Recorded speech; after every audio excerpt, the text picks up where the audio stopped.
ఇద్దరు ఏకీభవిస్తే. ఒక గ్రామంలో ఇద్దరు భక్తిగల స్త్రీలుండేవారు. వారి భర్తలు మాత్రం క్రీస్తు స్వార్థకు పూర్తి వ్యతిరేకులు. వారి భర్తలు నిత్య నరకంలో ప్రయాణించడాన్ని ఆ ఇద్దరు యవ్వన స్త్రీలు గమనించారు. వారు వారి వారి ఇండ్లలోనే ఉండి వారి భర్తల కొరకు ప్రభు పాదాల ముందు కన్నీరు కార్చారు. ఇద్దరు మంచి స్నేహితురాలైనందున తరచుగా కలుసుకొని ఒకరి భారాలను ఒకరితో పంచుకునేవారు. చివరికి వారిద్దరూ ప్రతిదినం కలిసి రోజుకు 1 గంట సేపు వారి భర్తల కొరకు ఏకీభవించి ప్రార్థించాలని ఏకగ్రీవంగా తీర్మానించుకున్నారు. ఆ విధంగా వారు ప్రతి దినము తప్పక కూడుకుంటూ 7 సంవత్సరాలు ప్రార్థించారు. కానీ ఎలాంటి ఫలితం కనిపించలేదు. వారి భర్తల్లో ఇసుమంతైనా మార్పు లేదు. వారెంతో నిరాశ చెందారు. వారి ప్రార్థనలన్నీ గాలిలో కలిసిపోయాయి అనిపించింది. ఏం చేద్దాం, ఈ ప్రార్థనను ఆపేద్దామా అని కూడా అనుకున్నారు. కానీ లోపల వారి ఆశ చావలేదు. మోడుబారిన వారి విశ్వాసం చిగురించసాగింది. ప్రభు గొప్పవాడు. జవాబు ఆలస్యం కావచ్చు, కానీ మన ప్రార్థనలు నిర్లక్ష్యం చేయబడలేదు. ప్రభు తప్పకుండా వారిని మారుస్తాడు అన్న విశ్వాసంతో ఆ ప్రార్థనను కొనసాగించడానికి తీర్మానించుకున్నారు.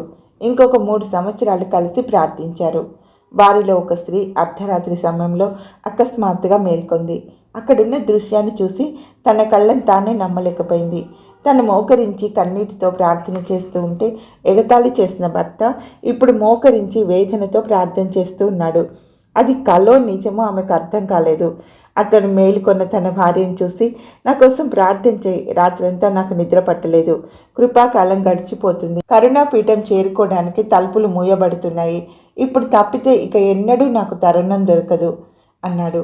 ఆమె ఆనందానికి అవధులు లేవు. భర్తతో కలిసి ప్రార్థించింది. కృపా సింహాసనం దగ్గరికి నడిచింది. ఎంత త్వరగా తెల్లవారుతుందో అంత త్వరగా వెళ్ళి తన స్నేహితురాలకి తెలియజేయాలనుకుంది. తెల్లవారగానే లేచి స్నేహితురాల్ని కలుసుకోవడానికి బయలుదేరి వెళ్తూ ఉంది. దారిలో ఆమె స్నేహితురాలే ఎదురైంది. వెంటనే ఈ శుభవార్తను ఆమెకు తెలియజేసింది. ఆమె స్నేహితురాలు ఆమెతో, మా ఇంట్లో కూడా ఇదే జరిగింది. నా భర్త కూడా రాత్రంతా పశ్చాత్తాపడుతూ ప్రార్థన చేశాడు. ఇప్పుడు ఆయన నూతన వ్యక్తిగా మారాడు అని తన కథను వివరించింది. ఇద్దరు స్త్రీలు ఆశ్చర్యపోయారు.